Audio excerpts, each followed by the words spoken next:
There's several key issues sending voters to the polls, immigration, of course, being one of them. Our Mireya Villareal has been reporting on the border, not just for the election, but for years. She joins us now from Henderson, Nevada. Definitely one of the most contentious issues, an important issue. And the former president, polls pretty well on this, Mireya. What are you hearing from voters there in Nevada?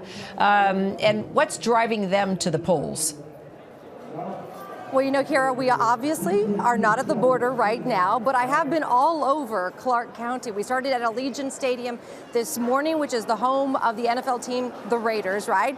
We saw quick movement in voters that were there to vote for a historic time, right, getting into that stadium. And now we are at the busiest location here in Las Vegas, in the Henderson area. This is the Galleria Mall, and let me tell you, it is a mall. It is a full functioning deal. I mean, we've got stores in the back of me, a DJ that is actually keeping people busy and entertained.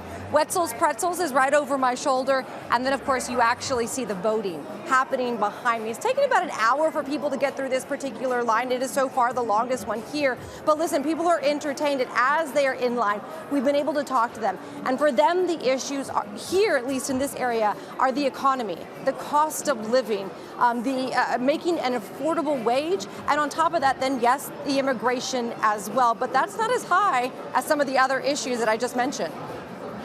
So the future of the border could go in two different directions depending on who is sent to the White House. So let's talk about what's at stake, Mireya. I think you're right. This could go two completely different ways. When we talk about Trump and his policies along the border, we're looking at some very strong policies that he wants to implement, especially when he talks about mass deportation and the consequences of trafficking. I mean, at one point, he's even talked about giving someone life sentences or the death penalty if they traffic, in young children. On the other end of it, we are seeing, the Harris campaign talk about immigration as a total kind of, overhaul, the idea of bringing in a more legal pathways to citizenship and also focusing a little bit more on that border security bill that was torpedoed last December, trying to get that in place, which means more resources, logistics for the agents in the field that are having to deal with this issue. What sticks out to you from the messaging of both campaigns? Specifically here in Nevada, I think both candidates have realized two things. One, the economy is most important to people here.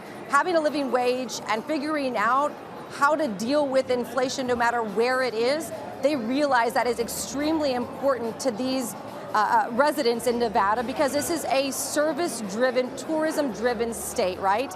On top of that, I think, what we've heard a lot here is a push to gain the Latino vote in Nevada. 1 in 5 voters are Latinos here. It has made a huge difference. We've seen Kamala spend millions of dollars on Spanish radio ads. We just got off the phone a few minutes ago with the GOP representatives here. They've talked a lot about having to change the strategy and how they approach Latinos, going door to door, knocking with them, bringing on people who can speak Spanish to have those conversations, and building relationships from the ground up by going into small businesses and hoping and actually trying to put together more intimate conversations with this particular group. They're also doing that with, a number of other diverse communities as well. So definitely, reaching out to these communities, to these people, to these voters has become a huge trigger point for both campaigns.